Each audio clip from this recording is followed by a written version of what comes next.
The candle flickers low in the corner of a cold stone room, where the wind hums quietly through a gap in the shutters. A young girl sits near the hearth, mending a linen sleeve with fingers made clumsy by the chill. She does not know she will never travel far from this village, never see a map of the world, never write her own name. Her days will be filled with grinding grain, fetching water, kneading bread, and wiping soot from walls. She does not question this. It is all she has ever known. This is the quiet, uneventful life of a medieval woman.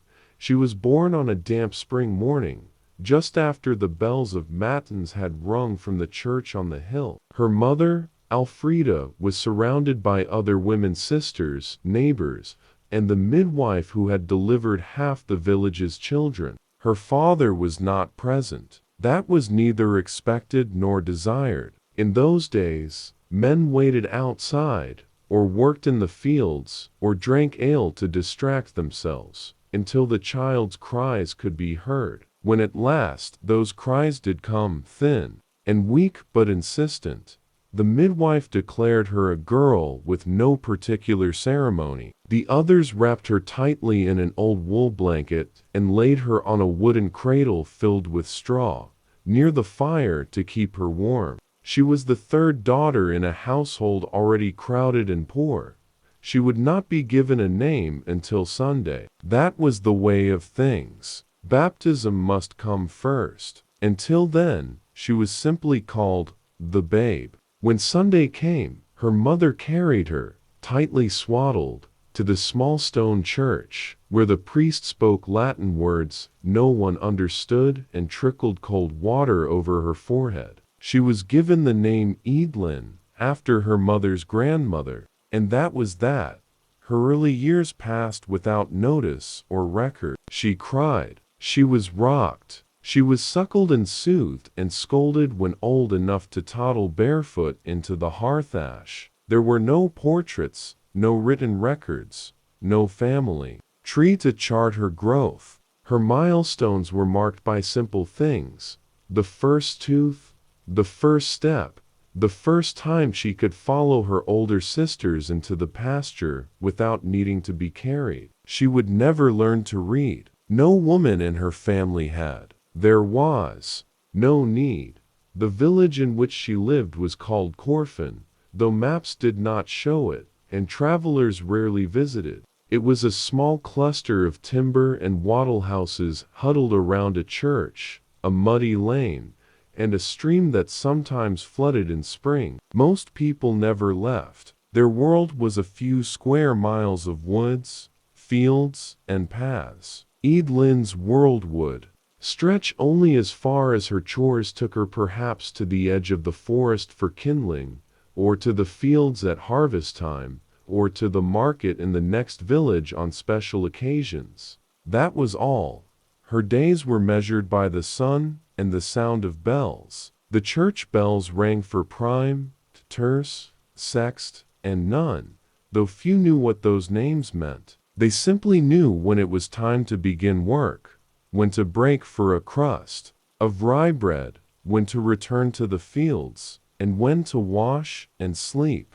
Life revolved around labor. As a girl, Edelyn's labor began early. Before her 7th year, she was already expected to help feeding chickens, gathering eggs, sweeping the dirt floor, picking stones from the barley before it was ground into meal. Her home was a single-room dwelling with a thatched roof and a central hearth that smoked even when the flue was open. Her parents and siblings all slept on straw-stuffed mats on the floor. In the cold months, animals, goats, chickens, sometimes even a pig, were brought inside at night for warmth. There was no privacy. Her body and the bodies of her sisters were not their own. They were part of the shared life of the family, the community. Shame and modesty were taught early, but they were practical things, not emotional ones. Life was too hard to allow for the luxury of personal space.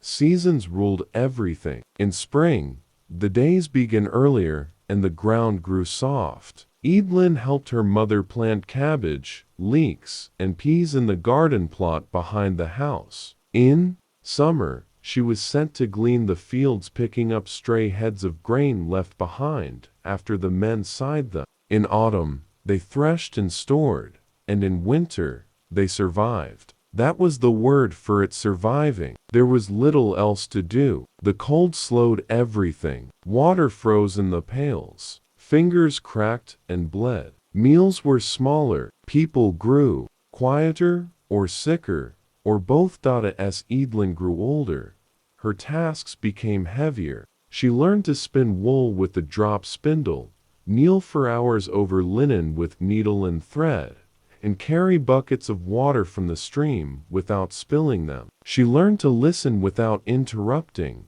to walk with her eyes lowered, to speak softly in the presence of men. It was not that anyone told her to do these things. It was simply how things were done. The older women did not explain, they demonstrated, and the girls followed.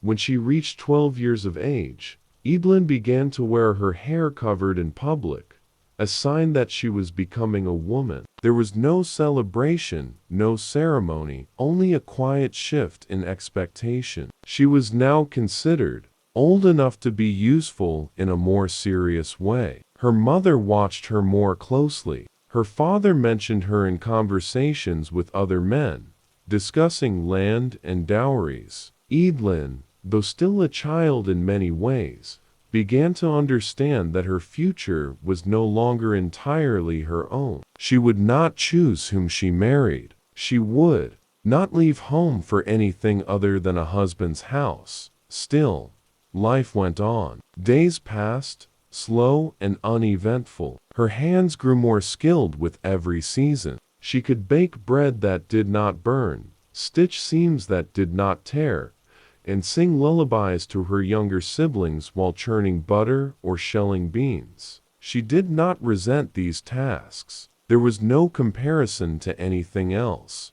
no dreams of adventure or distant lands. The only stories she heard were those told by old women on winter nights, stories of saints and sinners, witches and wolves, and women who disobeyed and paid the price. She learned to fear childbirth before she even understood what it was. 2. Many women disappeared into the hush of labor, never to return. Their names were spoken less often afterward. A new baby was swaddled, and life resumed. Grief was quiet, practical. Tears were shed while kneading dough or boiling porridge. There was no time for mourning. By her 14th year, Evelyn was taller, stronger, and quiet in a way that pleased the older women. She no longer asked questions. She knew how to keep a house, tend a fire, soothe a baby, and harvest leeks without bruising them. She could walk 3 miles to the mill in heavy rain, barefoot, with a sack of grain on her back. These were the things that mattered. These were her qualifications. And so the days stretched on. Mud to sun, stitch to spoon, dawn to dusk. No great moments marked the years. No celebrations of self. Just the turning of time, the soft fading of one season into another, and the ever-present tasks that filled her waking hours. She would soon be promised to a man she had only seen once or twice. That arrangement was not hers to make. Her parents had been in quiet discussion with another family for over a year. They waited only for the right time, the right harvest, the right sign. Evelyn waited too, though she had no choice in the matter. Waiting was something women did. Waiting for husbands, for births, for seasons, for death. Evelyn's wedding was not what one might imagine. There were no flowing gowns, no grand feast, no procession of flowers and music. It was a quiet affair, held on a gray morning when the sky hung heavy with mist and the wind tugged at cloaks and shawls. The church was cold and dim, its air thick with the scent of damp stone and beeswax. A few relatives stood in silence. The priest spoke quickly, more out of habit than celebration. Rings were not exchanged, her family could not afford one. Instead, her father handed over a small woven pouch of dried herbs and two chickens to the groom's family, and with that, she was a wife. Her new husband was named Godric. He was a thatcher by trade, with broad hands and a beard that smelled faintly of smoke. He was not cruel, nor particularly kind. He was quiet, used to work, and did not speak unless necessary. Eadlyn moved into his house that same day, a narrow, drafty dwelling near the edge of the village with a patch of garden and a thin goat tied beside the door. It was not so different from her childhood home, though here she no longer had her sisters beside her or her mother's voice in the early mornings. She learned to rise before the sun and begin the fire from cold ash. The smoke would bite her eyes while she crouched and blew through a hollow reed, coaxing the coals to life. She learned to mix dough in silence, to cook porridge without wasting grain, and to carry water without sloshing the precious drops onto her skirts.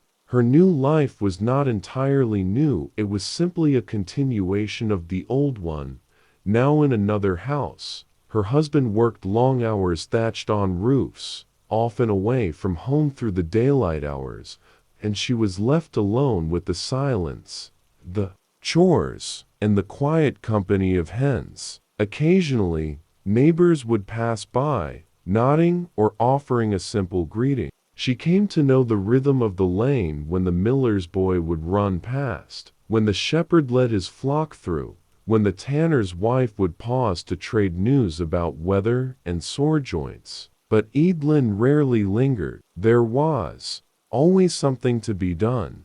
When her first child came, it was winter. Snow lay heavy on the ground, and the wind rattled the thatch with a moaning sound that never seemed to stop. She labored for a day and a night while the midwife, old and bent-backed, muttered prayers and rubbed goose fat into her palms. The pain was long and low, like a bell rung far off in the fog. When the baby finally arrived, a girl, red-faced and squalling, Eadlyn felt only relief that it was over. She named her Elfwin, and wrapped her tightly in linen strips, placing her near the fire on a cradle Godric had built from scrap wood.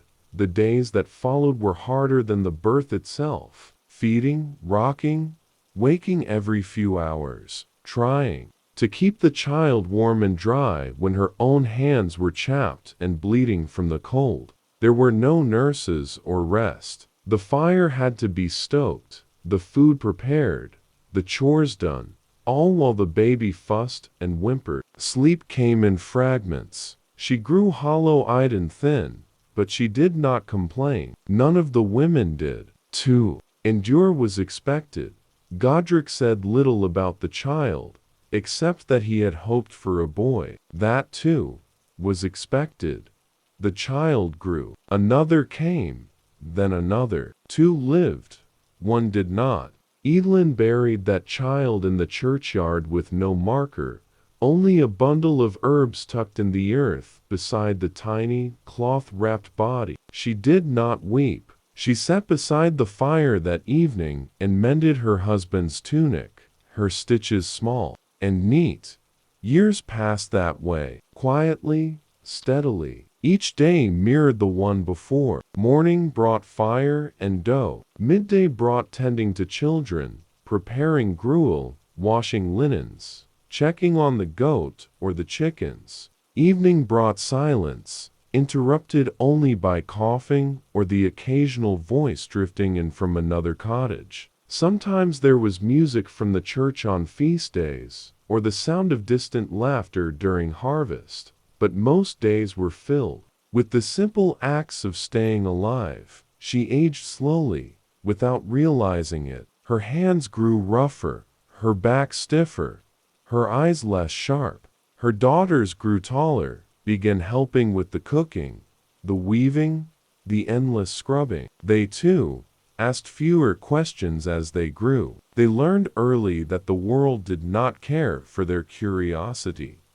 Evelyn never left Corfin. She never saw a castle, never touched a book, never heard her own name spoken by anyone outside the village. But she came to know other things intimately: the scent of fresh baked bread, the way linen felt beneath her fingers when it was still damp from the wash, the exact pressure needed to soothe the colicky child. She knew the difference between good eggs and spoiled ones just by the weight in her palm. She could tell the season by the way the wind smelled in the early morning.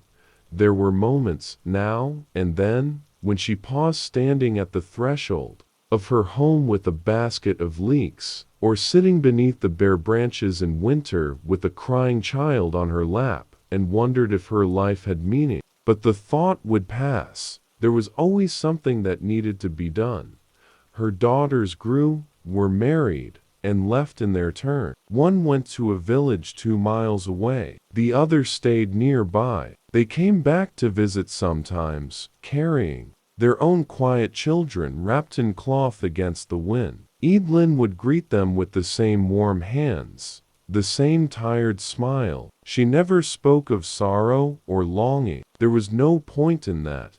When she reached 50 years of age, her knees ached more often, and her fingers no longer moved as quickly over the thread. But she still rose early. She still kneaded the bread. She still spoke softly, moved quietly, and folded linens with the care of someone who knew no other rhythm. The village changed little. A few faces disappeared from the lane. A new priest arrived. A fire burned down a barn one summer, and it was rebuilt before the next frost. Her husband, Godric, died in the middle of a cold night. No one was surprised. He had coughed through the winter and grown too thin. She laid him out on a wooden board and washed his body with warm cloths, humming the same melody she used for frightened children. The neighbors came to help. The priest murmured words, and then the grave was dug beside the others, and she returned to the house and began again. Now, the house was quiet. No children's voices, no husband's footsteps. Just the sounds of wind through the rafters, the scratch of chickens outside, the creak of her own joints as she rose and moved through the same motions she had followed for a lifetime. She did not see herself as a woman of history. She was not known beyond her parish. No chronicle bore her name, but she had lived. She had bent and mended and lifted and waited. She had warmed and wept and washed and watched. She had borne life and buried it. She had endured. And in this, she was like countless others, invisible, unremembered, yet real. Their lives not marked by events, but by the quiet repetition of care. The candle by her bed flickered as she lay down. The hearth was warm. The wind outside had calmed. She closed her eyes, as she had done for so many years, without ceremony, without fear, just one day folding softly into another. In the months that followed Godric's death, Evelyn's world grew quieter still. The days lengthened slowly into spring, and though her limbs ached more and her breath grew shorter after long walks to the stream, she carried on without complaint. There was no one left to hear her. No one who needed reassurance. She did not mind the silence. It gave her time to think. Though her thoughts rarely traveled far, her daily routine remained steady. Each morning she lit the hearth, more out of habit than need, and sat by it with her hands wrapped around a warm clay mug of broth. The goats had long been traded away to younger families, and the garden now produced just enough to feed herself, with a bit left for bartering. On most days, she boiled onions and turnips, cut slices from hard cheese, or mashed grains into porridge. The meals were simple, as they had always been, but they filled the hours and her belly alike. Evelyn no longer spun wool or made cloth. Her eyes could not manage the threading of needles in dim light, and her back would protest if she bent over for too long. Instead, She patched old tunics with crooked stitches and wrapped her feet in layers of cloth when the cold set in again. She no longer attended to the chores of a full house, but she still swept the floor and shook out the bedding each morning. These gestures grounded her. She no longer hurried. Her pace had slowed. She no longer feared falling behind, because there was no one to catch up to. She sat longer at the threshold, watching the sky shift from gray to pale blue. She listened to the birds returning to the hedges, their calls unchanged over the decades. When it rained, she stood just inside the doorway and listened to the tapping against the thatch, just as she had when she was a child.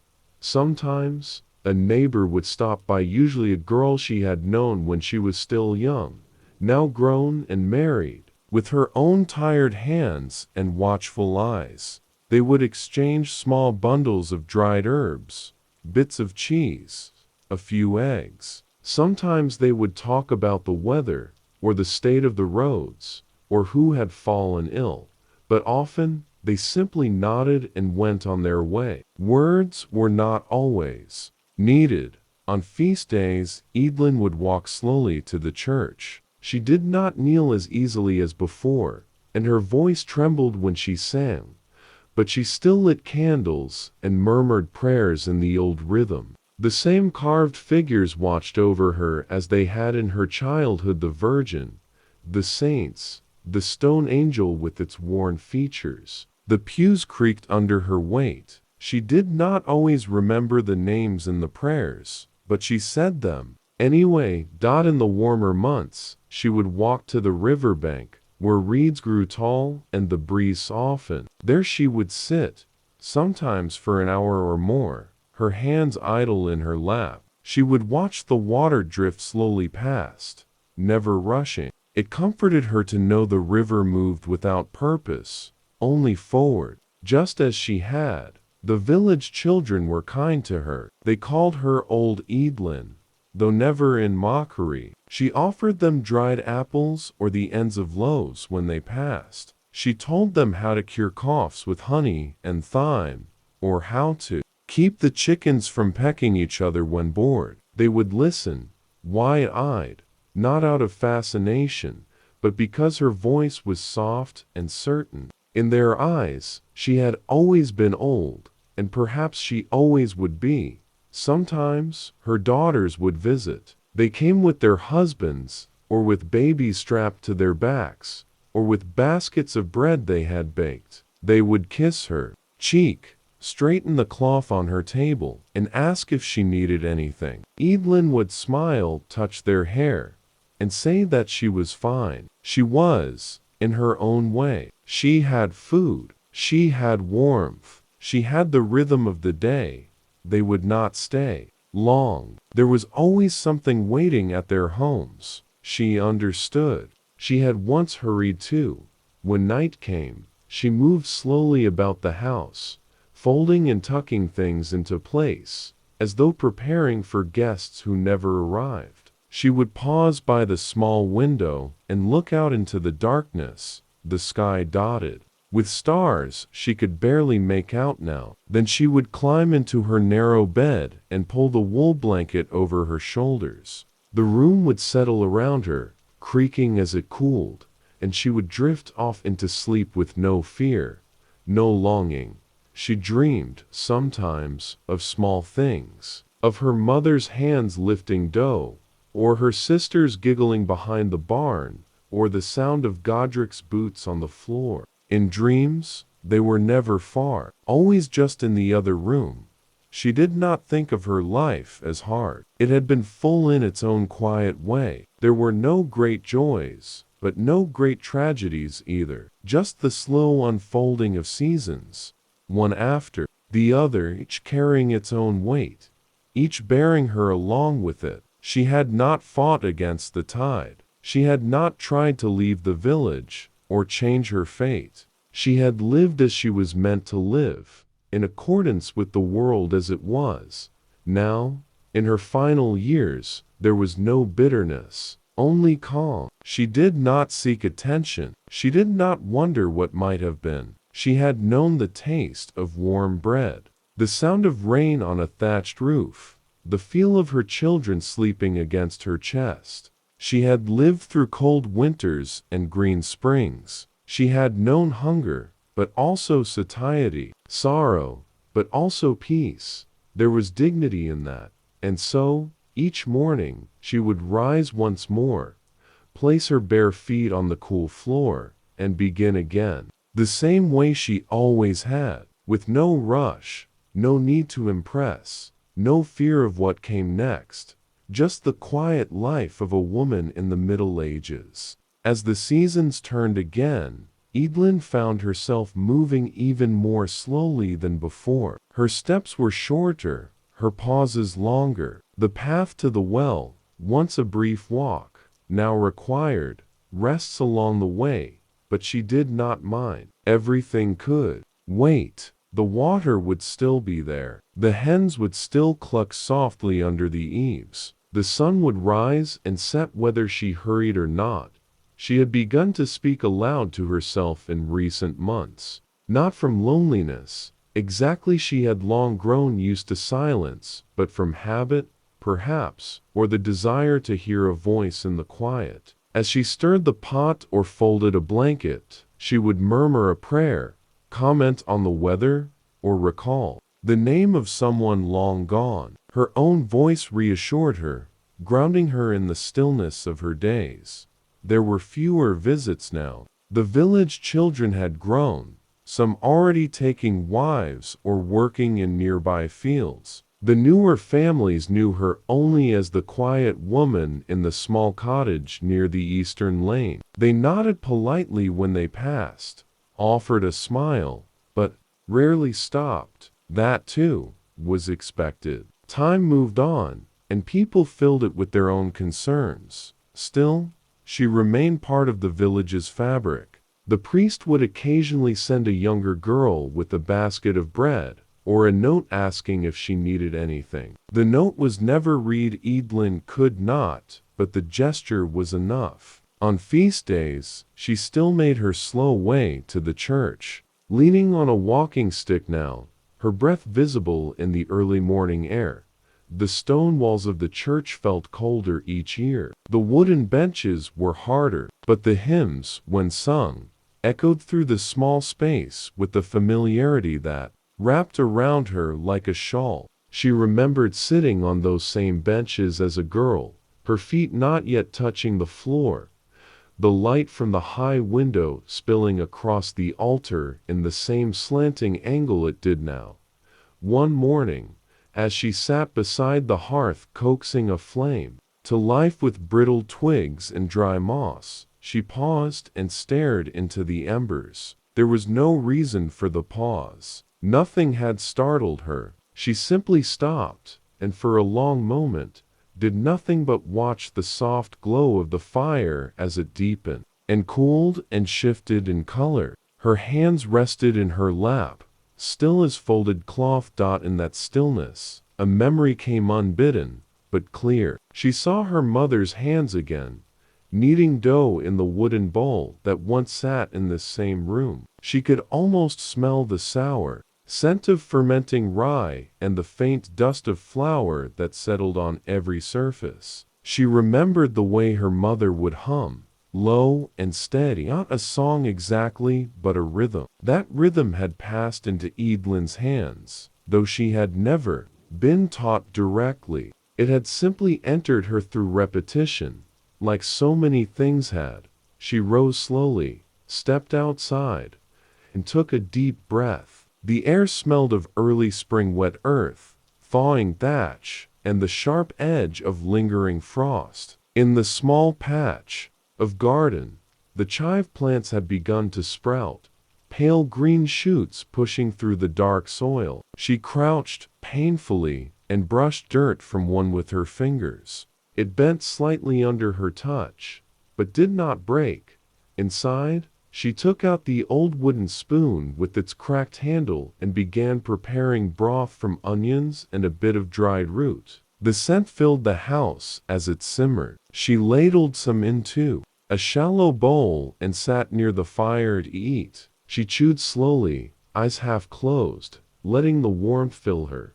That afternoon, she bundled herself in a thick cloak and made her way to the small wooden bench outside the door. It had been built years ago by her son-in-law, and the legs were slightly uneven, but it served her well enough. She watched the clouds shift overhead, slow and soft, like linen sheets being folded by unseen hands. A cart passed in the distance, wheels crunching over gravel. A rooster crowed. Somewhere, a dog barked once, and then fell silent again. As she sat, she traced the grain of the wood beneath her fingers. The rings told stories older than her own. She thought again of her children, scattered now in homes of their own. She thought of Godric, and of her mother, and of the small siblings she had lost before they could speak. She thought, not with sadness, but with the kind of tired gratitude.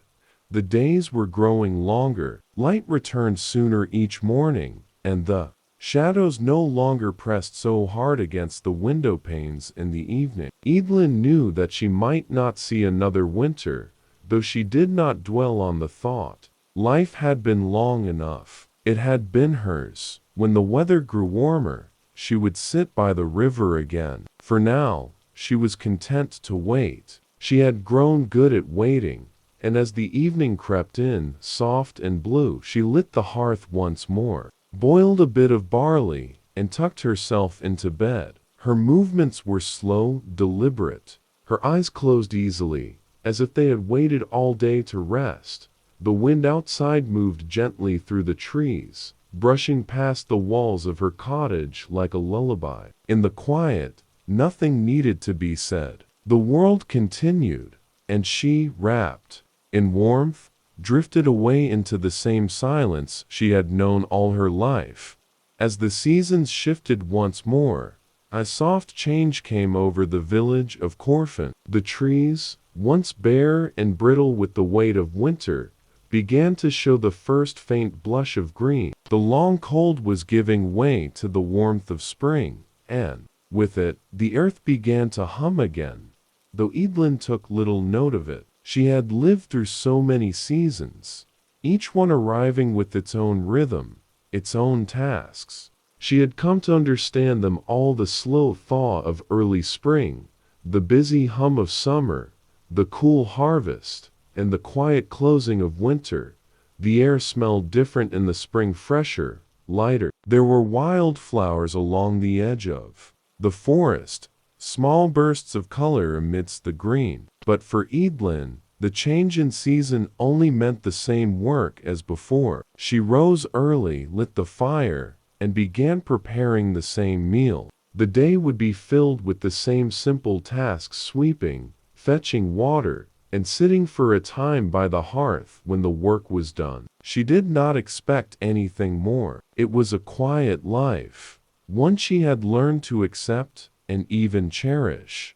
Her daughters, though scattered, had not forgotten her entirely. Once in a while, one would come by for a visit. They always brought their children, and sometimes, when the weather was fine, Evelyn would sit on the worn wooden bench outside and watch as the little ones played, running after the chickens or tumbling through the grass. She had lived long enough to see the next generation begin its slow dance of life, just as she had done, just as her mother had done before her.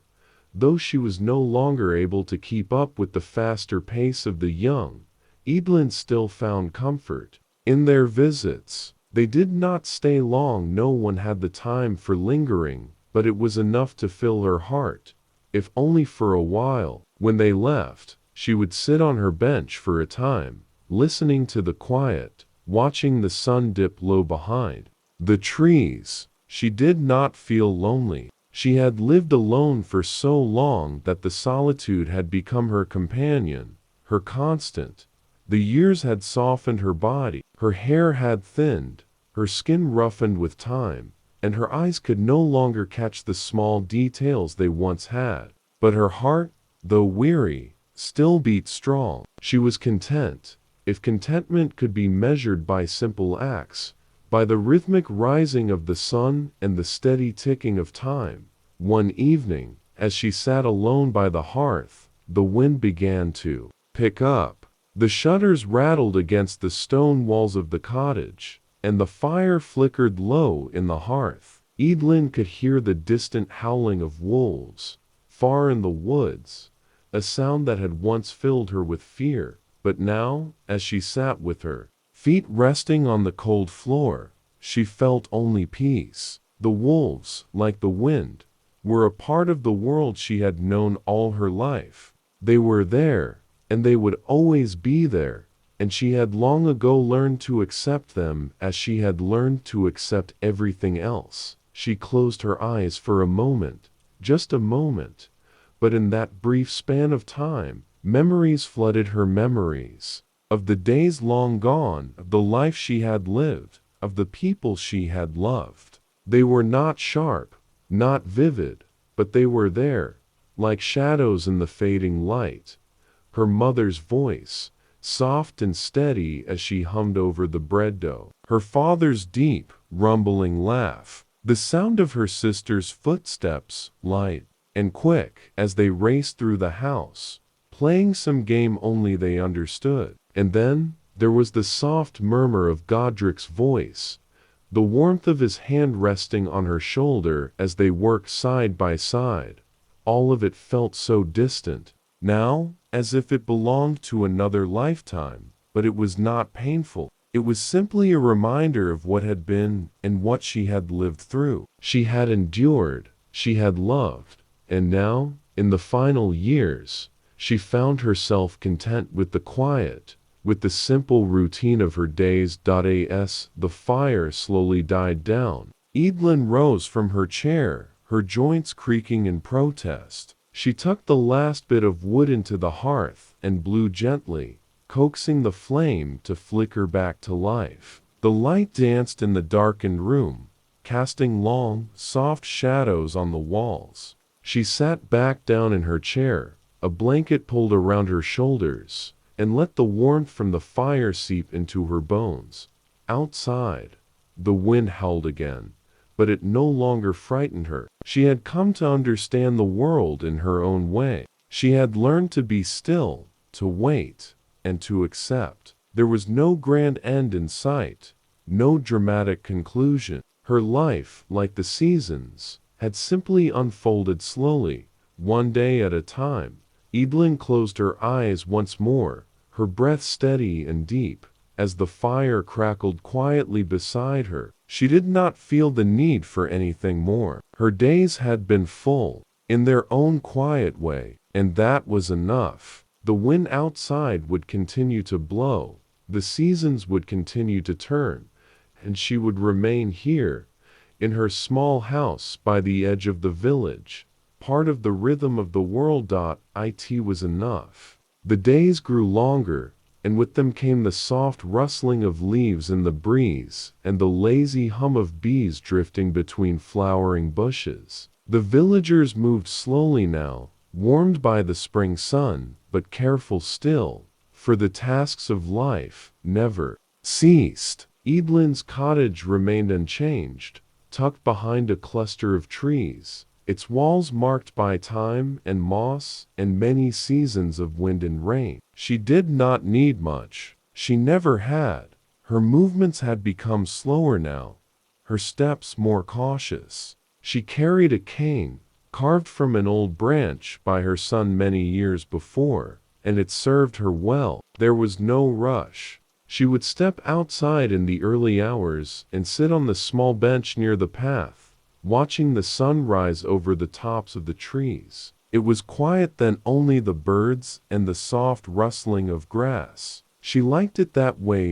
In the village, things remained much the same. The baker's wife continued to sweep the stoop in the mornings. Children still played near the well, chasing each other with sticks and laughter. The sound of a hammer striking iron echoed from the blacksmith's forge. Life went on, steady and uneventful. That was how it had always been, Once in a while, the priest from the small stone church would pass by, nodding gently at Evelyn as he made his rounds. He was younger than she remembered priests being when she was a child, but he carried himself with quiet seriousness. He never stayed long. Few people did, but she did not mind. There was no need for conversation most days. Inside her home, she kept things tidy. A pot always rested on the hearth, even if it held only water for steeping herbs. The small table remained set for one,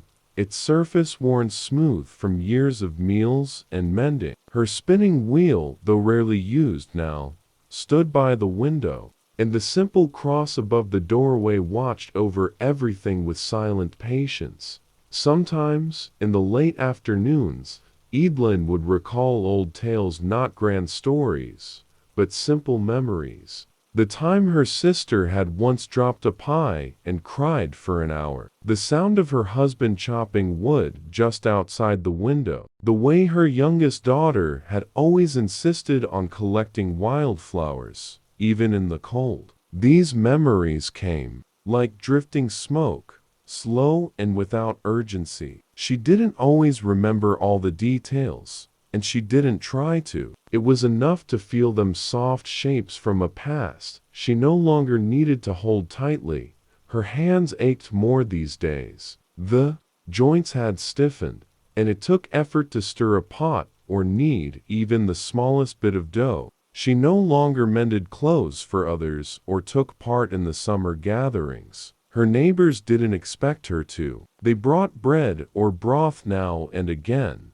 left it by the door without knocking. It was a quiet sort of kindness, and it suited her well. The evenings, once the hardest part of the day, had become a time of peace. She would sit by the fire and listen. Sometimes, when the wind was just right, she could hear the distant sounds of the village, the clang of a gate, a laugh, the lowing of cattle. Other times, there was nothing but the crackle of wood and the breath of the breeze through the shutters. She had grown used to the company of silence. It did not press in around her. It simply lived there as she did.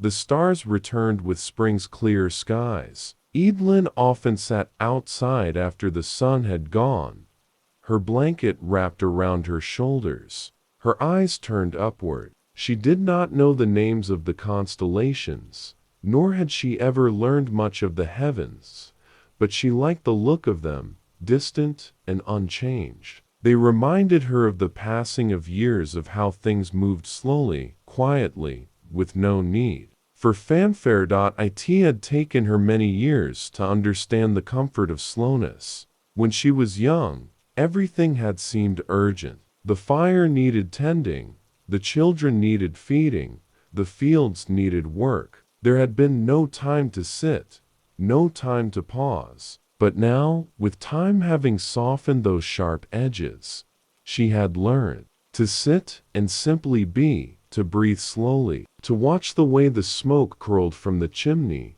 or how the candlelight danced against the stone. She often thought about the women she had known. Most were gone now, buried in the churchyard, or remembered only in stories passed between daughters and granddaughters. But Evelyn remembered their hands, the calluses from spinning, the red marks from scrubbing, the lines that deepened with time. She thought about how they had all moved through the same years, doing the same work, and how each of them had borne the weight of the world in quiet ways. And no one had ever asked them to be great. No one had expected them to be remembered, and so they had lived simply, with hands that worked and hearts that hoped, and eyes that watched the seasons pass. She wondered sometimes if her own name would be remembered. Not likely. She had no great deeds attached to it, no titles, no land. But maybe her daughters would tell their daughters about her, about the bread she made, or the songs she hummed, or the stories she half remembered on cold winter nights. Maybe that would be enough. The moon rose high one evening, casting silver light over the field behind her house. Evelyn stood for a moment at the edge of the trees, listening to the quiet, and felt the stillness settle in her bones. She did not speak. There was no one to hear her, but she stood a while longer before returning to the warmth of the fire. The days would pass as they always had. She would rise, she would work a little, she would rest. No great event was waiting, no storybook ending, only more days like the ones before, and that, she thought, was just fine. By the time midsummer arrived, the village had settled into its usual rhythm of warmth and light. The fields beyond the cottages shimmered with tall grasses, and the hens scratched lazily in the dust. Life did not change swiftly here. It was slow and repetitive, shaped by seasons more than choices. For women like Evelyn, that was simply the way of things. Every day began more or less the same. The rooster called out just before dawn, his voice cutting through the pale blue of early morning. Evelyn, now well into the latter half of her years, no longer rushed to rise. She moved with care, easing her joints from sleep, and wrapping her shawl tightly across her shoulders. The hearth's embers were often cold, and it took time to coax them back into warmth. She had long since learned the patience that fire required. The bread would be set first, flour, water, a pinch of salt. Her hands knew the motions even when her mind wandered elsewhere. She no longer needed to measure. She could feel what was right. Once, she had taught her daughters to bake this way, watching them clumsily press the dough and steal pinches to taste. Now, they had families of their own. She hoped they still remembered. Outside, the village slowly stirred. The sounds were familiar footsteps on packed dirt, the creak of a well pulley, soft voices calling to animals. A woman 2 doors down was already sweeping her front step. Another knelt in the garden, picking greens and herbs. They would spend their day like Evelyn, quietly, steadily, with little need for words. The church bell rang for morning prayers, a dull and comforting sound that reminded the village of the hour. Though not everyone went, Evelyn sometimes sat through the service, sometimes not. The benches were hard, and her knees ached by the end. But the quiet of the building pleased her, the way the candles flickered in tall holders, the musty scent of old wood and damp stone, the soft murmur of the priest as he read from the same passages again and again. There was no expectation for her to contribute much anymore. She no longer fetched water from the stream or joined the women weaving by the green. Still, she found ways to fill her hours. She dried herbs in bundles by the window and mixed salves in small pots from beeswax and oil. The younger women came now and again, asking what to use for burns or coughs or headaches. Evelyn would listen and nod, offering what she could. They called her wise, but she thought that was just another word for old. No one asked her to tell stories, but she sometimes spoke of old days anyway, not to be listened to, but to remember aloud. There were days when she could almost smell the rain on the stones of the old market road, or hear the sharp laugh of her sister in the hay barn. Memory was like that. It arrived uninvited and lingered for hours. The world outside the village might have been full of lords and wars and distant kings, but little of that touched Evelyn's life. She had seen a knight once, his armor shining, his horse tall and silent. The children had stared, wide-eyed, but Evelyn had only watched with caution. He had passed through and disappeared down the road, taking with him the dust and the whispers. He was not the first. He would not be the last. Inside the home, time moved in smaller increments. The pot needed tending. The fire needed more wood. She turned the spinning wheel slowly now, more for rhythm than productivity. Her hands no longer moved quickly. but they still knew the path of wool and spindle. A piece of linen sat folded near her bed and finished embroidery stitched years ago. She would look at it sometimes and imagine finishing it, but she never did. Afternoons brought quiet. The sun would cast golden light through the window, and Evelyn would sit near it, sipping weak broth or tea made from dried nettles. Outside, bees floated between blooms. Cats stretched lazily across thresholds. Children ran barefoot, shrieking with joy at games that needed no names. It was enough to watch. Women's lives were often watched over, but rarely watched. Their labor fed the village, clothed the children, soothed the fevers, but it passed unnoticed. No one kept record of how many loaves a woman had baked, how many stitches she had sewn, how many tears she had wiped away before returning to her work. And still, they did it, not because it was noble or praised, but because it needed to be done. Evelyn had stopped expecting thanks years ago. It wasn't bitterness, only a quiet understanding that women's work was like the earth beneath the village. Unseen, essential, taken for granted. And even so, it carried on. As the sky deepened to evening blues, Evelyn lit the candle and sat at her table. She used to eat with others, her children, her husband, the occasional neighbor. Now she ate alone, slowly, carefully, chewing each bite without haste. Hunger had softened with age. She did not need much. Bread, a bit of cheese, something warm if her joints ached more than usual. That was enough. She listened to the fire crackle outside. An owl called once, then again. The wind had stilled. Her hands rested in her lap. There was nothing pressing, nothing to solve. She would rise again tomorrow and do many of the same things. There was comfort in that. The candle burned lower, casting long shadows across the table. She did not rush to extinguish it. The darkness would come when it came.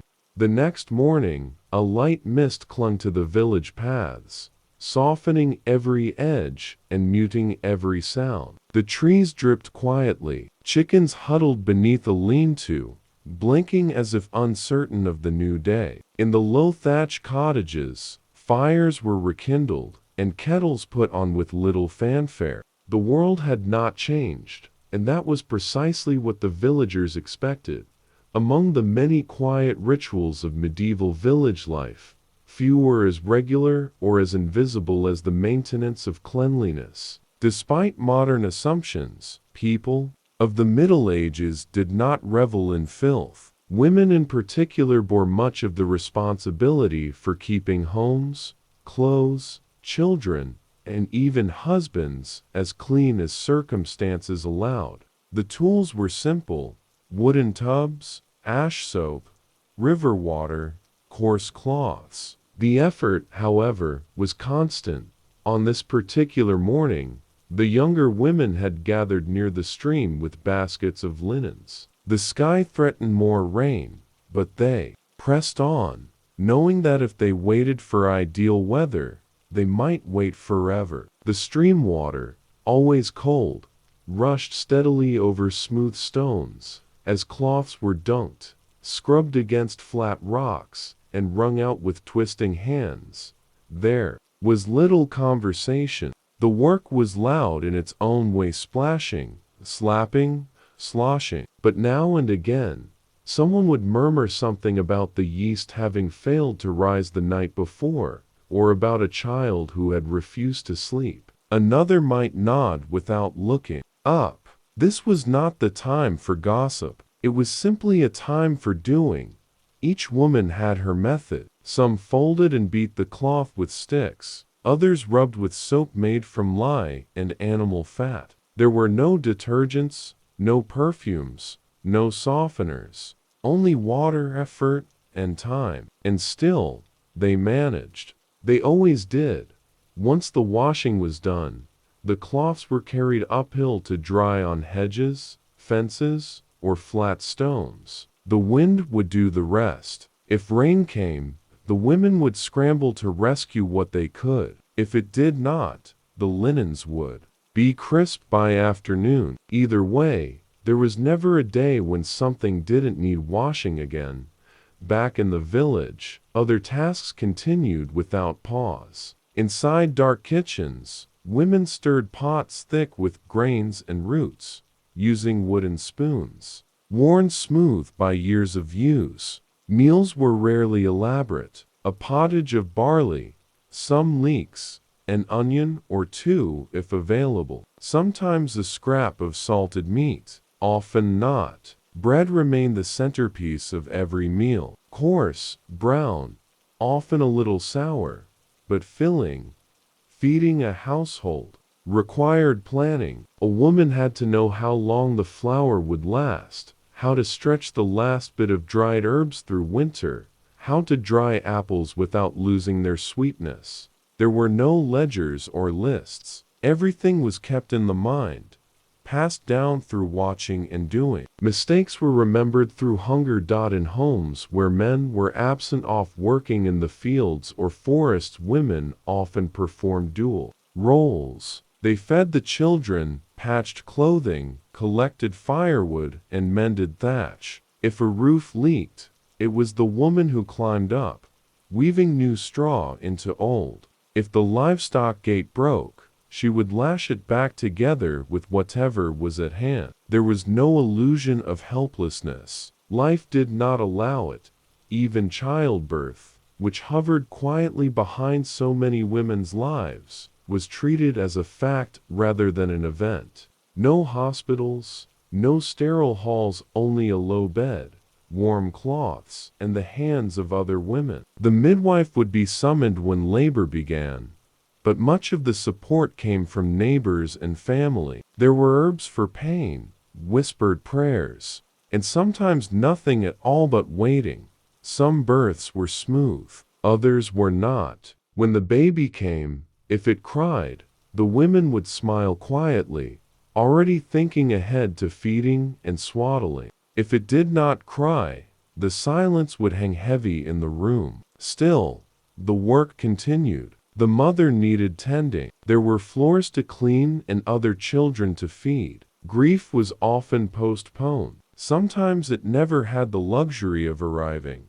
Widows were not rare. Illness, accidents, or war could take a husband quickly. In some villages, widows remarried within weeks, particularly if children needed a provider. In others, they remained in their homes, assuming the role of both man and woman. Legal rights varied. Some widows held land. Others relied on sons, or brothers, or parish charity. There was little predictability, and even less fairness. And still, each day brought something to do. A fence to be mended, a stew to be thickened, a child to be hushed, a candle to be dipped. Time passed not in milestones, but in repetitions. The same motions, over and over, until the hands ached and the light began to fade. Evenings were for quiet. No clocks, no ticking hours, just the slow dimming of the world until only firelight remained. Women would sit with needles and mend what needed mending. Others would simply sit. They did not always talk. They didn't need to. Their lives were shared in motion, not in words. Children played in the dirt by the fire. A baby might nurse. An old woman might doze in the corner, her head tilted to one side. The men would return, weary and mud-streaked. Bread would be passed, broth poured into wooden bowls, and spoons would scrape softly, and when it was done, the bowls would be washed, the fire stoked, and the straw bedding shaken flat. Women lay down last, always last. Their sleep was light. There was always a child who cried, a pot that needed covering, a storm that rattled the shutters. But they slept anyway, and rose again before dawn. Because someone had to. Because the world did not pause.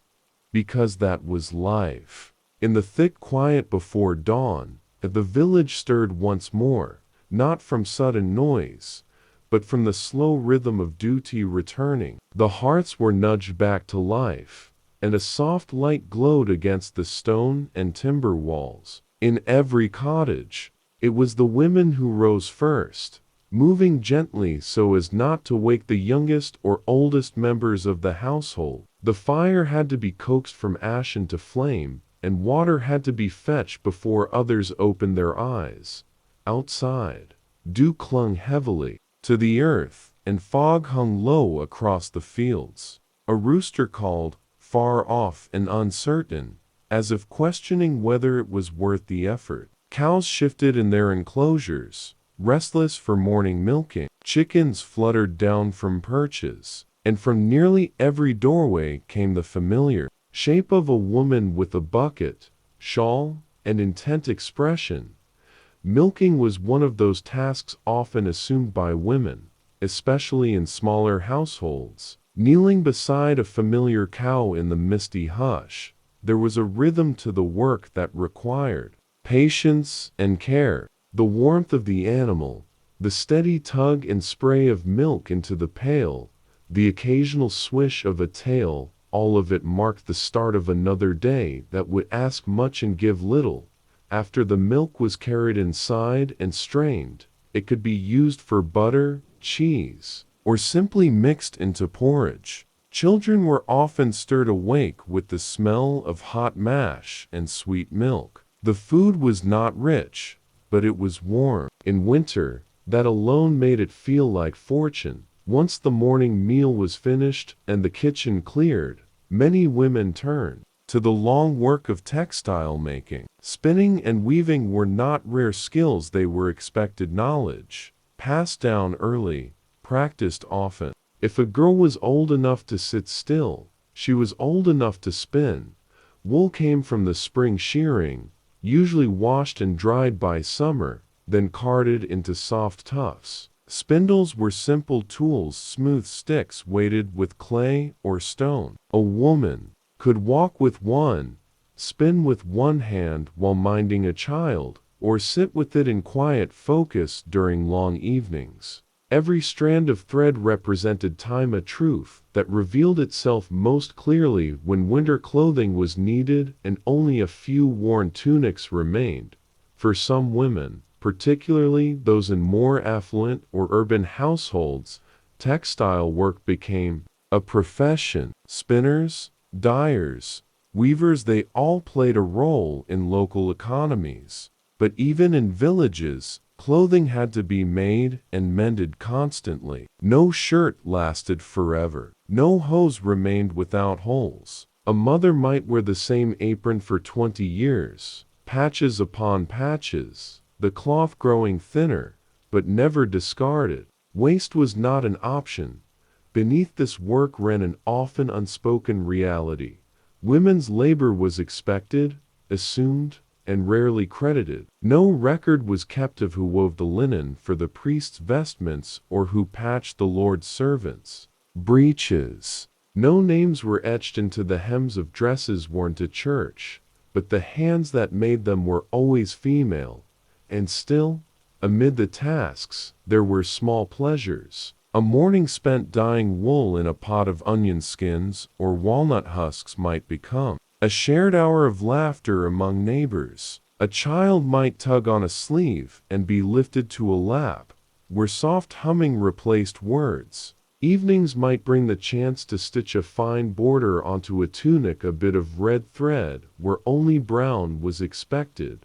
Marriage was another axis on which a woman's life could turn sharply, often early, and not always by her choosing. While noble women were bartered for land and alliance, peasant girls were usually betrothed to boys from nearby farms. Love was not required, only usefulness, fertility, and cooperation. The wedding was often more a contract than a celebration. A priest might bless the union, family members might bring bread and ale, but the heart of it lay in the agreement.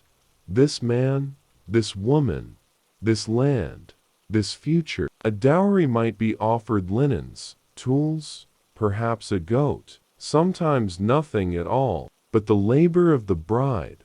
Once married, a woman moved to her husband's home and became part of a new rhythm. She learned the habits of his fields, the tempers of his animals, the shape of his mother's expectations. If she was lucky, her husband was kind. If not, there was little recourse. Church courts frowned on separation. The village had no formal refuge for the mistreated. Most simply endured, finding solace in shared labor and in children who, though loud and hungry, brought their own strange joy.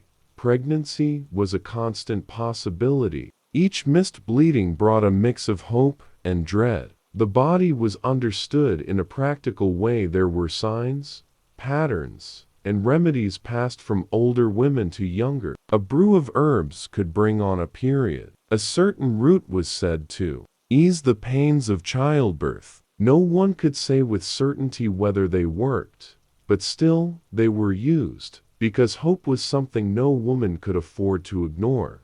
And when a child was born, the cycle deepened. Days were broken into feedings, cleanings, lullabies. Infants were wrapped tightly and worn in slings while mothers worked. If a child survived past infancy, it was called strong. If not, it was mourned quickly, buried quietly. Life did not stop for grief. Faith wove itself into every corner of a woman's day. Morning prayers were whispered during chores. Saints were called upon for fertility, healing, patience. Holy days brought small breaks from toil. Festival days when bread was shared, music played, and women might wear ribbons in their hair. But even on those days, they still tended the children, stirred the stews, and fetched the water. And through it all, the seasons turned. Lambing in spring, harvest in autumn,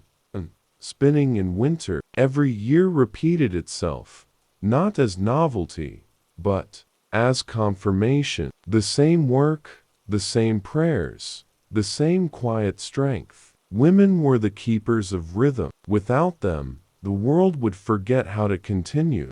The seasons, though slow to pass, gave shape to a woman's year. Summer was labor-heavy and hot, but autumn brought with it a kind of slow exhale. The harvest finished, carts full of wheat and barley, turnips pulled and stacked in dry corners. Evenings lengthened, the air cooled, and women who had spent the warm months baking in outdoor ovens, carrying baskets heavier than their children, found brief windows of stillness in the turning leaves. This stillness, though, was never truly idle. Autumn meant preservation. Apples were sliced and laid in the sun to dry. Cabbages were chopped and salted into barrels. Beans were strung along thread and hung from beams. A woman's knowledge of what to store, how long it would last, and how to portion it carefully through the lean months ahead. This was not just useful,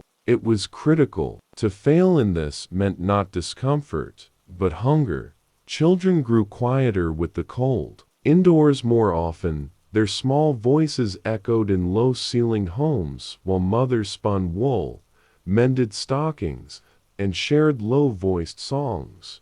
Old tales were told again, of saints who protected, of women who tricked the devil, of brave wives who rescued foolish husbands. These were not the grand tales told by minstrels in castles, but everyday magic slowly passed down, mostly by women, to keep children quiet and minds busy during long evenings. In wealthier homes, particularly among merchants and urban tradesmen, women managed households like businesses. A merchant's wife might oversee accounts, track grain or cloth inventories, and negotiate with buyers. Even in cities, the work of women was often hidden behind the titles of their husbands. But if a merchant traveled for trade or died, it was often his wife who stepped in, assumed his duties, and kept the family afloat. City life brought its own kind of noise. The clang of metalworkers, the cries of fishmongers, The press of narrow alleyways where women carried water in jugs or goods in baskets. Markets teemed with sound and color, and women were constant presences there, selling cheese, buying thread, trading eggs for onions. Beneath the steeples of towering churches, life swirled thick and busy, and a woman needed to be sharp-eyed, quick with a coin, and firm in her bargaining. Yet with more people came more judgment. Urban centers enforced stricter codes of dress and behavior. A woman might be fined for wearing cloth too fine for her class. If she worked in certain trades, especially ale-brewing or midwifery, she could face scrutiny, suspicion, even accusations of dishonesty. Gossip, though not officially recorded, was as much a force as any law. And then there were the laws themselves. Women, in most legal systems of the Middle Ages, were considered dependents. Their testimony was often less valued. Their rights to property, especially after marriage, were minimal unless specified by custom or contract. A widow might regain some autonomy, but only if her husband had left her land or income. Even then, male relatives might step in, advising or managing her estate under the guise of protection. Still, widows held a peculiar place of power. Unmarried but not maidens, independent but experienced, many became respected figures in their communities. They knew how to manage a household. They knew the rhythms of markets and the illnesses of children. Their advice was sought. Their reputations could be stern, even feared. A widow who survived long enough could carve out a life both quieter and freer than any she'd had before. Then came winter, and with it, the hardest test. Snow fell early some years, blanketing thatch roofs, icing wells, cracking wooden doors. Fuel was precious wood cut in summer, peat dug and dried, dung formed into cakes. Every log placed in the hearth was weighed against the weak still to come inside the home. Light dimmed the single window if there was one, let in little warmth. Candles were expensive. Most families used rushlights, reeds dipped in fat, which flickered weakly and needed frequent replacing. The darkness made everything slower, spinning by feel, cooking by scent, tending to babies by touch, clothes layered thickly, one over another, hands stayed chapped and red, water frozen jugs. In these months, illness moved easily. Coughs spread, fevers lingered. Women nursed children with herbal teas and prayers. Some recovered, some didn't. Grief was folded quietly into the day, like ashes into a fire not yet lit. Church remained a constant throughout the year. A woman's faith was as much part of her daily routine as bread or breath. Mass on holy days, confession when possible, prayers at morning and dusk. Some women wore crosses around their necks, others tied holy tokens to their belts. The Virgin Mary was especially important. Mother, intercessor, protector of the suffering. Her image, sometimes painted crudely on a wall or carved into wood, offered comfort no matter how bleak the season. In some cases, women entered religious life. Nuns lived in convents where silence, study, and labor shaped their days. Not all convents were equal. Some were well-endowed, peaceful, scholarly places. Others were poor, overcrowded, and barely sustained. But even here, women found a measure of independence rare outside. A nun could read. She could write. She could think without the constant demand of children or harvests. Education, outside of religious life, was rare but not absent. A merchant's daughter might learn numbers, letters, the keeping of accounts. In noble houses, girls were taught to read Latin prayers, manage servants, and embroider finely. But most learning was informal. A mother teaching her daughter to knead dough, to dress a wound, to speak softly in front of men, and firmly in front of danger.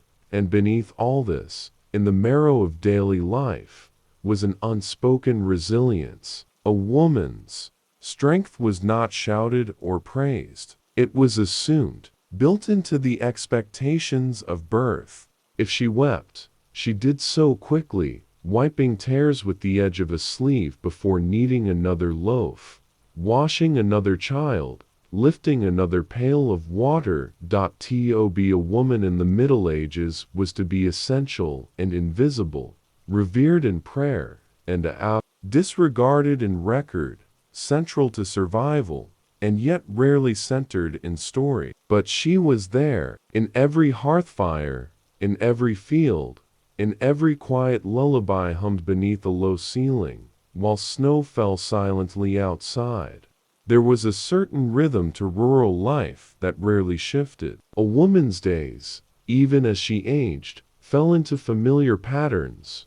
Rise early, tend to the fire, prepare food, oversee children, manage animals, make or mend clothing, and always return to the fire by dusk. The tasks themselves did not seem to change, but the woman changed within them. A young girl learning to milk a cow with fumbling fingers might one day do the same motion half asleep, her hands so practiced they barely registered the touch. As the years moved, a woman passed through silent markers. The first bleeding marked her as a maiden. Her marriage day changed her status, though often she had little say in when or to whom. The birth of a child transformed her again, body and soul, and with each loss a parent, a sibling, a baby too. Small to last, she changed again, though rarely aloud. Mourning was folded into the day's labor,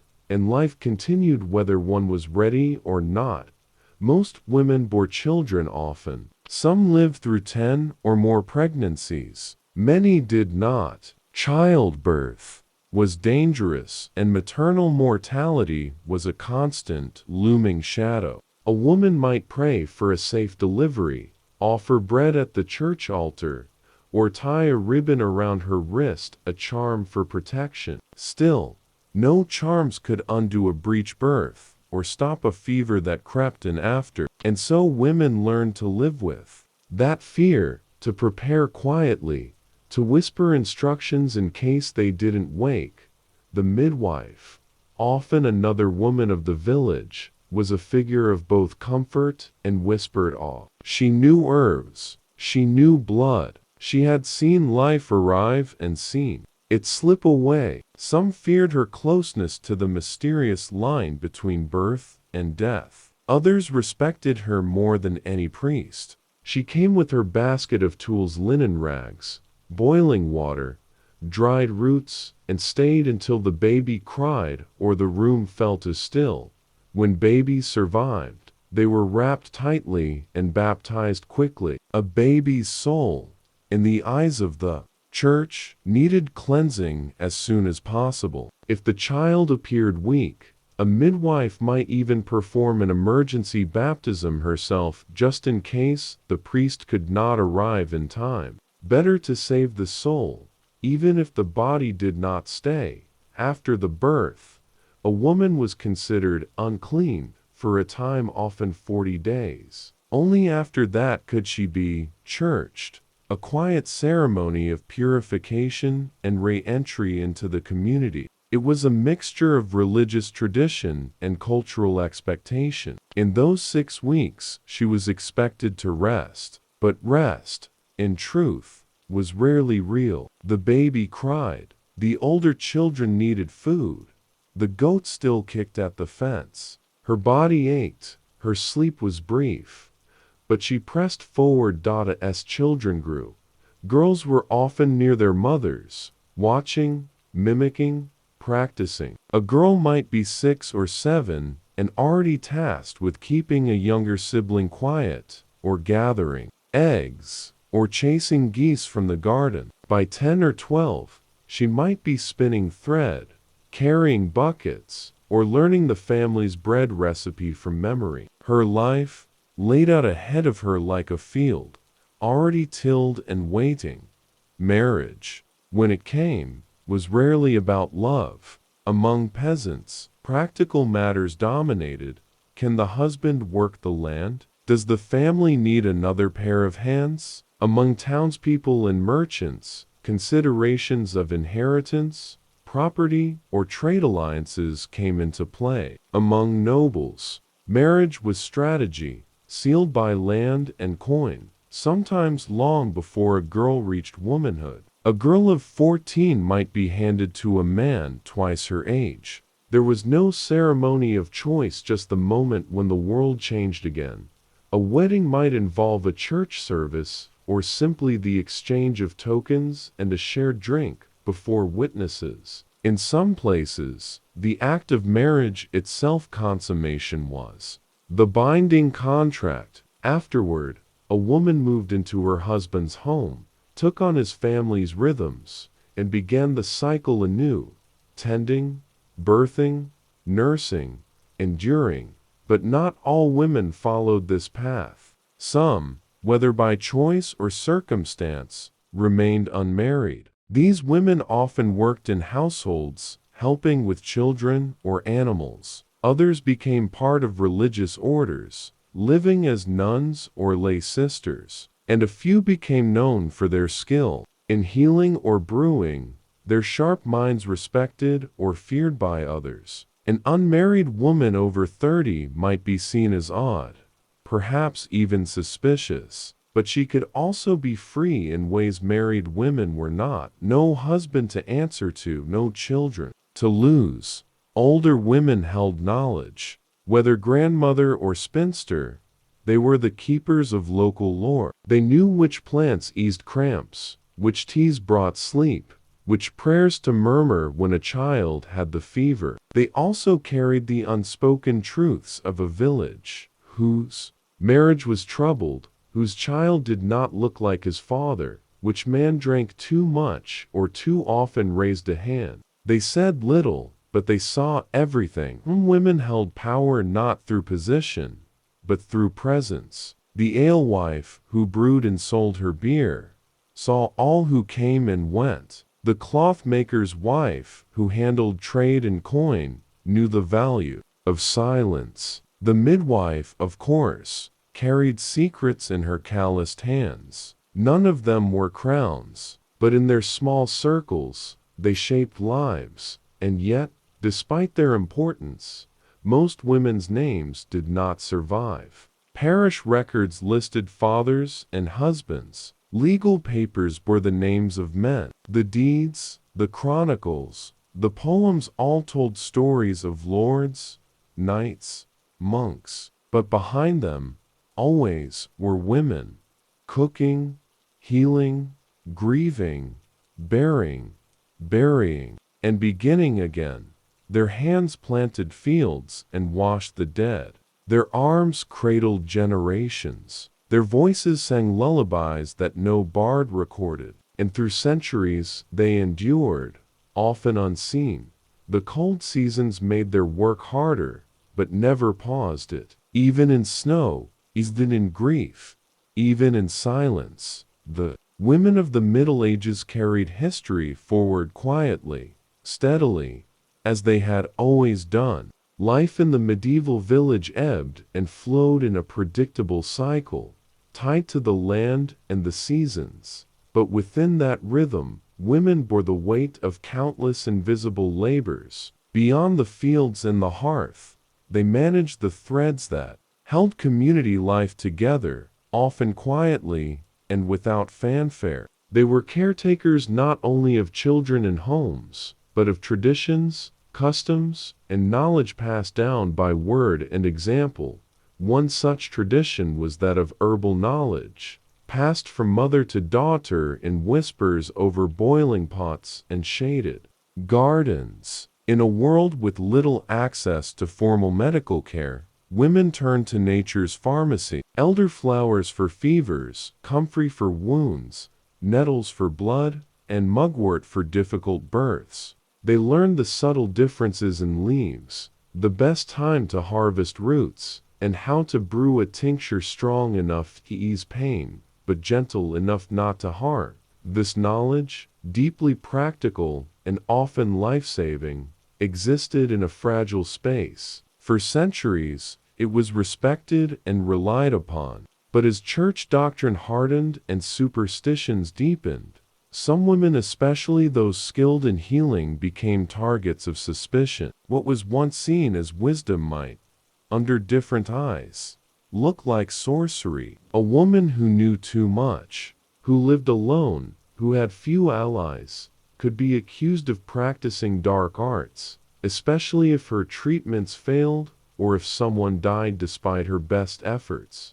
The line between wise woman and witch was thin and easily crossed. Often it had less to do with what she did and more to do with how others viewed her. In some places, her remedies were praised. In others, feared. A stillborn child, a cow that failed to produce milk, an unexpected illness, all might lead accusing fingers toward a midwife or herbalist, especially if the village sought a scapegoat for unexplained misfortunes.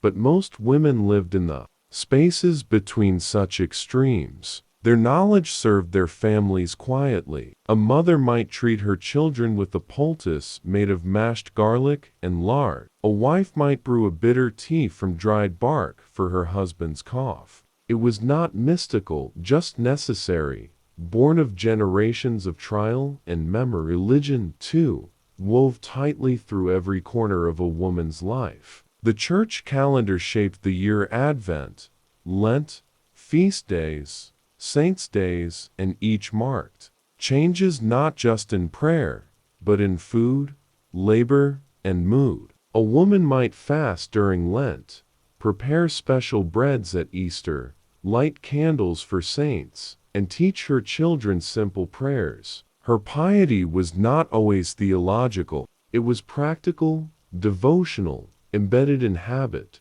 Many women found comfort in the Virgin Mary, a figure who seemed to reflect their own lives more closely than the distant God preached from the pulpit. Mary had been a mother, had endured pain, had lived humbly. Her image was everywhere, painted on church walls, carved in stone, stitched into altar cloths. Women whispered to her in the dark, lit candles in her name, and begged for her mercy when no one else listened. For some, the path of devotion led to monastic life. Though more rare, convents offered women a different existence, one of learning, right, relative safety, and independence from marriage. Within these walls, women might read scripture, copy texts, manage estates, or tend gardens. They might sing in choir, care for the poor, or teach young girls. It was a life bounded by rules and silence, but also, for some, place of agency, not easily found outside. However, the choice to enter a convent was often not made freely. A girl with no dowry might be placed there by her family as a way to ensure her care. A second daughter might be given to the church so the first could marry. Sometimes a young woman took the veil to escape an unwanted match or to preserve family land by avoiding the splitting of inheritance. The convent, for all its restrictions, could be a refuge. In towns, women's roles stretched beyond the home as commerce grew. Wives of merchants often assisted in their husbands' trades, measuring cloth, managing ledgers, selling wares in stalls. Some women became brewers, alewives, spinners, midwives, or laundresses. Guilds usually excluded women, but informal networks allowed them to thrive in small pockets of autonomy. A widow might continue her late husband's business if she had the skills. A clever woman might use family ties or friendships to carve a niche for herself in local markets. Widowhood, while painful, sometimes brought unexpected freedom. No longer under a husband's authority, a widow could manage property, make contracts, and run a business so long as she remained respectable. A widow with sons might act as guardian until they came of age, managing their inheritance. A widow with no children might remarry or remain alone, depending on her resources and community standing. But independence was never simple. A woman alone was more vulnerable, both socially and legally. Laws varied across regions, but in most places, women could not inherit land in the same way as men. Their rights were often tied to their fathers or husbands. A dispute over property might see a woman dragged into court, needing male witnesses to support her word. Even in towns, where legal records survived in greater numbers, women's voices were usually filtered through scribes or clerks, rarely recorded directly, and yet they persisted. In kitchens and fields, in workshops and cloisters, in birthing rooms and sickbeds, medieval women lived with purpose shaped by constraint. They told stories to their children, passed songs down by memory, saved scraps of fabric for future mending, and lit fires against long winters. They adjusted to new roles with each life-change: daughter, bride, mother, widow, often without pause. Evenings were quiet affairs. By lamplight or hearthglow, a woman might mend a tunic, spin flax into thread, or teach a child a hymn. Outside, the village stilled. Inside, the day's rhythm slowed. The fire dimmed, the bread cooled, the cat curled against warm stones, and still she worked, gently, silently, as the stars wheeled above. The night in a medieval village did not fall abruptly, but rather settled like a slow hush over rooftops of thatch and walls of wattle and daub. Chickens were coaxed into their coops, goats tethered, embers banked beneath ash to keep their glow. Through the long hours of dark, for most women, the end of day brought not rest, but another rhythm of quieter labor. There were shirts to mend, wool to spin, pots to scrub. Some nights, there were infants to nurse or sick children to soothe. And yet, in the stillness, there might be a rare moment to pause, to hum a melody once learned from a grandmother, to whisper a prayer to the Virgin Mary, to look at the firelight playing across rough walls and feel, briefly, the privacy of thought.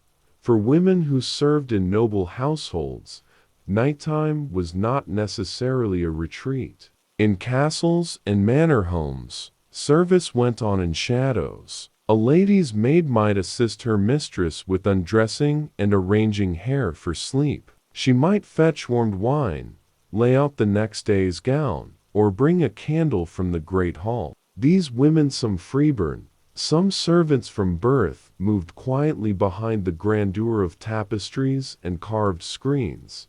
Lady mistresses in noble households lived lives seemingly gilded with comfort, but tightly bound by duty. A noble woman did not plow fields, but she managed an estate in her husband's absence, oversaw domestic staff, and organized the care of guests, religious observances, and food stores. If her husband rode to war or court, she might be left in charge of dozens of servants, acres of land, and the political intrigues that came with both. Yet even the noblewoman had limited say in her fate. Her marriage had been arranged often, while she was still a child, intended to secure land, loyalty, or lineage. Her primary role was to bear heirs and manage alliances through diplomacy, cloaked in hospitality. She might be well read, fluent in Latin, skilled in embroidery or music, but these were embellishments.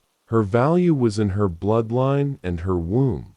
When she bore a son, she was praised. When she bore a daughter, she was often met with polite disappointment. Each child came with risk. The richer the family, the more elaborate the birthing rituals chambers, hung with holy images, prayers offered, relics placed near the bed, but wealth could not guarantee safety. Many women died in childbirth, noble or not, and many infants did not survive beyond their first year.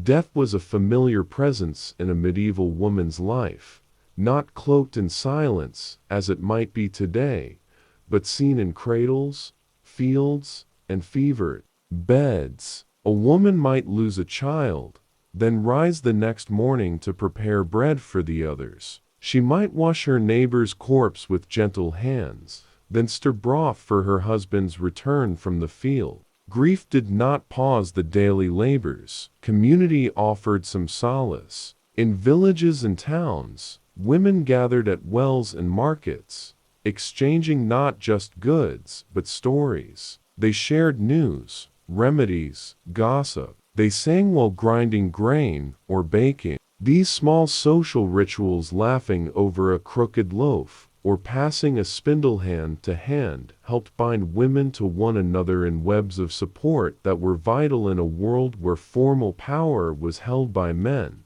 Festivals and feast days offered temporary reprieve. On the feast of St. Bridget, women might light candles for fertility or herd blessings. At midsummer, they wove garlands, sang under moonlight, and danced around fires. These celebrations were not only religious, they were expressions of continuity, reminders that others had lived the same cycle: birth, work, grief, hope before them.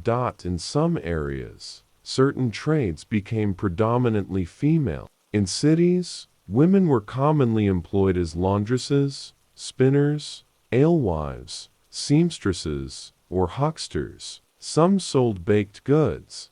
Some kept taverns. While guilds often excluded women, a widow might be allowed to continue her husband's craft or maintain his workshop. Others operated informally on the edge of legality, taking in mending, weaving baskets, selling herbs. The alewife was a familiar figure in towns and villages alike. Brewing ale was one of the few trades accessible to women, and its importance cannot be overstated. Clean drinking water was unreliable, so ale, with its mild alcohol content, was consumed daily by men, women, and even children. Brewing was a domestic art and a business. An alewife had to manage barley, yeast, firewood, barrels, and sails. If she made poor ale, word would spread.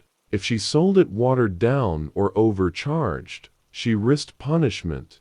Despite their labors, women's contributions were often overlooked in official records. Tax lists and court rolls might mention them only when fined or accused. Their signatures, when they existed, were rare. Much of what we know comes from indirect sources: wills, account books, ecclesiastical decrees. These scraps, though sparse, reveal a quiet persistence. A widow sued for her dowry. A nun copied manuscripts. A village woman was paid for healing a child. The church shaped not only a woman's spiritual life, but her moral reputation. Virginity was praised. Marriage was sanctified. Widowhood was pitied, and remarriage was viewed with suspicion. A woman accused of adultery faced harsh penalties: public humiliation, shaved head, penance, while her husband might be forgiven or ignored. Yet not all women were silent victims of such double standards. Some fought back, some fled, some made careful arrangements to protect themselves.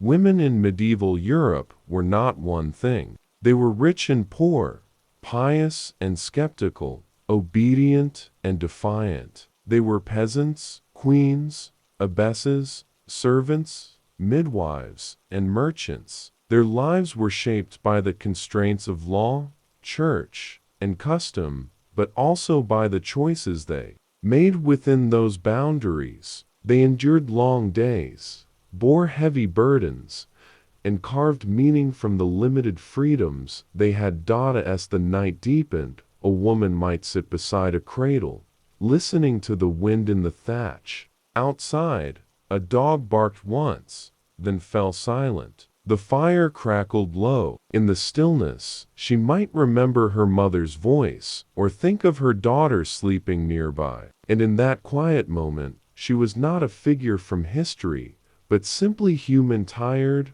watchful, hopeful for morning. In the great religious houses of medieval Europe, women who chose or were placed into the monastic life entered a world both removed and intricately connected to the one they left behind. Convents and nunneries were often quiet sanctuaries from the demands of marriage, childbirth, and servitude, but they were not idle places of seclusion. They were communities of purpose, structured by rules, rituals, and responsibilities, where women prayed, studied, worked, and governed themselves. A girl might be offered to a convent as a child, brought in by her parents with a dowry to secure her place. Others entered later in life, some by choice, some by necessity. A widow, childless and alone, might find safety behind cloister walls. A younger daughter, lacking a marriage arrangement, might be sent to the nuns. And some, drawn by faith or the prospect of education, entered willingly, seeking a life shaped by quiet devotion. Within the walls, time moved according to the rhythm of prayer. The canonical hours, matins, lauds, prime, and so forth structured the day and night, each marked by chant and scripture. In between prayers, nuns engaged in a variety of labors, copying manuscripts, tending gardens, brewing ale, caring for the sick, or teaching girls from the surrounding area. A learned abbess might oversee lands, manage income, and correspond with bishops and lords. Though their lives were circumscribed by spiritual rules, these women wielded a form of authority uncommon for their sex. An abbess might hold court, sign documents, even control the fate of villages under her jurisdiction. Within the confines of the cloister, women found spaces where they could read, write, and lead activities often denied them outside the religious sphere. For most women outside the convent, literacy was rare. Yet in some corners of the medieval world, women did learn to read, if not Latin, then French, English, or German. A merchant's wife might need to read ledgers. A noblewoman might read romances or saints' lives. Books, precious and copied by hand, were treasures, and a literate woman was both admired and scrutinized. Too much learning, some warned, might lead a woman astray, filling her head with unseemly notions. Still, many women found ways to engage with learning. They listened to sermons, memorized prayers, and repeated stories passed orally across generations. Midwives, herbalists, and wise women maintained intricate knowledge of the human body, of plants and their properties, of omens and dreams. Though often dismissed by scholars, their expertise shaped daily life, guiding births, healing fevers, and soothing grief. The midwife in particular held a powerful place in her community. Often older, experienced, and known to all, she entered homes at moments of great vulnerability when life hung on the edge of breath and blood. Her hands brought infants into the world. Her words comforted women in pain. Her knowledge, drawn from practice and memory, was respected, if not always officially acknowledged. Yet with this role came risk. If a birth went badly, blame might fall on the midwife. If a child was stillborn, rumors might circulate. In times of fear or famine, her herbal tools and whispered prayers might be seen as suspicious, even dangerous. Throughout the Middle Ages, suspicion of women's power, especially unregulated power, could lead to accusations. The lines between healer and witch, wise woman and heretic, were thin. A woman too outspoken, too solitary, too skilled in unexplained ways, might be questioned. Church authorities, seeking control over belief and behavior, sometimes viewed these women as threats. Most accusations were based more on fear than fact, but they left a shadow over women's autonomy. The domestic sphere, however, remained the primary domain of medieval women. Here, in kitchens and gardens, in spinning rooms and cradles, they shaped the texture of daily life. A peasant woman knew which herbs to plant near the door, how to keep the root cellar cool, how to stretch barley through winter. A townswoman could stitch a double seam, price a hen, cure a ham. These forms of knowledge were passed from mother to daughter, shared over boiling pots, or on long walks to the well. Marriage, for many women, defined adulthood. Betrothals were made early, sometimes before a girl reached puberty. The ceremony itself was often less elaborate than we imagine, especially among the poor. A public declaration, blessing, and a small feast might suffice. The legal union was accompanied by obligations: economic, sexual, social. A wife was expected to obey her husband, tend his house, bear his children. In return, he was to protect and provide. But marriage was not always stable. Husbands died, some left, some were cruel. Divorce, as we know it, was rare, though annulments could be granted under certain circumstances. Separation might occur in cases of abuse or desertion. A woman abandoned by her husband could seek legal recourse, though courts were inconsistent in their judgments. Widowhood, paradoxically, often brought a degree of freedom. A widow might inherit property, manage her affairs, and even remarry on her own terms. In towns, widows were common figures in business, running shops, selling goods, paying taxes. Some formed their own networks, supporting one another through church groups or guilds. While grief marked their status, widowhood could also be a period of self-direction rarely available in earlier life. Women also shaped culture in quieter ways through song, storytelling, and the preservation of custom. They sang lullabies, taught prayers, recalled tales of saints and heroes. Around the hearth, they kept alive a memory of past generations, anchoring identity in a time when written records were scarce. In cities, a different rhythm of life prevailed. Crowded, noisy, and diverse, urban centers offered women both opportunity and constraint. A girl born into a craft family might grow up helping in the workshop, learning the trade alongside her father or mother. Some guilds, though dominated by men, allowed women limited participation, especially if they inherited a husband's business. Others formed informal associations, supporting each other outside official structures. Female peddlers, washerwomen, food vendors, and beguines all found ways to survive in a patchwork economy. The beguines, especially, were a unique medieval phenomenon. Lay women who lived communally without taking religious vows. They devoted themselves to prayer and charity, often working in hospitals, teaching girls, or caring for the poor.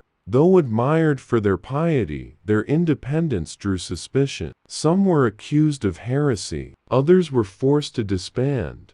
Still, the beguines endured, a testament to women's efforts to carve out spiritual and social roles beyond the expected.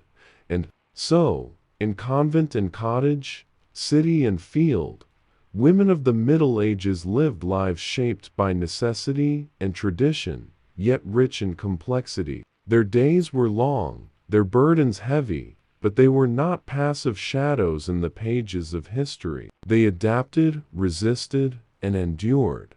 Night again returned, as it always did, draping the landscape in silence. A woman, whether abbess or alewife, peasant or poet, might pause by candlelight, her thoughts wandering to the uncertain future. She had little power over the tides of war or kingship, but she held power in smaller things, in the shaping of bread, the healing of wounds, the telling of stories, and in those stories, passed from one voice to another, her world lived on. Dawn broke slowly over Corfin, soft light spilling into the cottages and releasing the hush of early morning. Evelyn, now at the very end of her years, rose as habit and memory guided her, without hurry, without urgency. The wind carried the gentle promise of spring, though her own world no longer reached much beyond the horizon of her yard and the next breath of air. Her steps were unsteady now, but her purpose remained true. She lit the hearth, coaxed forth a flame, and sat across from her granddaughter Evelyn's namesake, who came each day to keep her company. The girl's presence was quiet comfort, not a presence of life's bustle, but one of continuity and care. Evelyn spooned a thin gruel of barley, offering it to the child first. She had always been generous in that way, feeding others before herself. The girl ate slowly, pulling warmth into her bones, her dark eyes steady on her grandmother's lined face. Outside, the garden had begun its first stirrings. A few pale shoots had pierced the soil, green tokens that another season would come. Evelyn reached out to touch the cold earth through the window, her fingers tracing the glass as though greeting an old friend. She remembered the many seasons she herself had planted and pulled, never imagining she'd live to see the same ground tilled for a fifth generation. She spoke softly, answering no question, but offering words anyway. This earth is patient. You will plant it, and it will hold your secrets. The girl nodded gravely, as if understanding without being told. Inside, the cottage showed its age. Walls groaned with damp, shingles drooped, and the thatch needed mending. But Evelyn saw only the shelter it had provided her, decade after decade. This small house had held her life, its births, its losses, its quiet triumphs in ways no castle could. When she rose to sweep the floor, her granddaughter followed, mimicking each movement. They bowed their heads in silence, brushing patterns into the dust, moving light and slow. A traveler's wagon creaked by on the lane, its wheels stirring dust and memories. The girl glanced up, expecting something, maybe a story. Evelyn only smiled. Stories, she said gently, not always in loud voices. Sometimes they're in small steps, in daily care, in seasons remembered. The child sat again by the hearth as Evelyn fetched a cloth, folding it with slow, sure hands. The afternoon sunlight crept across the floorboards, pooling at the fireplace, warming the ankles of both. Soon, supper would come, a bit of root broth, stale bread, perhaps the last wedge of cheese. No celebration, no flourish, just the quiet fulfillment of yet another day. Evelyn pressed her hand to her chest, as if steadying her own heart, and maybe it was steadier now than it had been in decades. She looked into her granddaughter's eyes and saw not just the child, but the future, another woman who would rise and feed, sweep and plant, mourn and remember. Another keeper of the quiet rhythm. As the light faded and shadows lengthened, Evelyn stood and lifted the young girl to her side. They stepped together to the window, watching the silent garden beyond.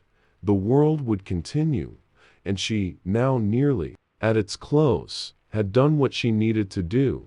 Night settled without announcement, a gradual dimming of the world outside the window. Evelyn sat quietly by the hearth with her granddaughter nestled beside her, the embers casting a faint glow across the stone floor. The cottage, worn and weathered like the hands that had kept it for more than 60 years, held its silence with care. Outside, The hush of a medieval night returned in full. No carriages, no candles flickering in tavern windows, just wind against timber, the far-off hoot of an owl, and the deep calm of a village asleep. The world beyond Corfin had grown quiet too, as though history itself paused to let this small moment breathe.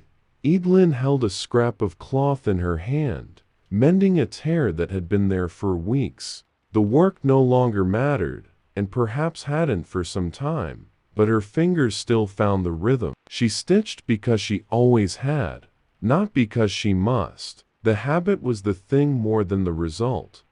Her granddaughter had fallen asleep, leaning against her shoulder. Evelyn did not shift or stir. She listened instead to the fire, to the wind, to the quiet inside her own bones. She had spent a life watching and doing, giving and staying. While kings changed and cities burned, she had tended chickens, dried herbs, wiped tears, buried children, and sang lullabies. And none of it, she thought now, had been small. The story of a woman in the medieval world did not live in scrolls or songs or noble records. It lived in the way she stirred soup, how she cupped a child's cheek, how she remembered each birth date, each illness, each frost. It lived in how she swept the same floor for 40 years and made it a place worth returning to. She had never been asked to lead, to fight, or to write, but she had stood through every storm, lifted others through every plague, and stitched the broken world quietly behind the scenes. That, too, was history. Boring, perhaps, but enduring. Evelyn closed her eyes, not from exhaustion, but from understanding. She had always feared being forgotten, her name buried like her mother's before her. But now she saw the girl breathing softly at her side. The child would remember how she smiled, how she fed her, how she waited for spring. That was enough, and more than enough. In the fields beyond Corfin, the frost would come soon. Chickens would be brought in, herbs dried, and roots stored in cool, dark corners. Another year would turn, and another after that. But tonight, in a thatched cottage warmed by a stubborn little fire, a woman rested not as a forgotten figure, but as a whole history in herself. She had lived, and in the long, slow rhythm of the medieval world, that was the story, that was the book, that was everything.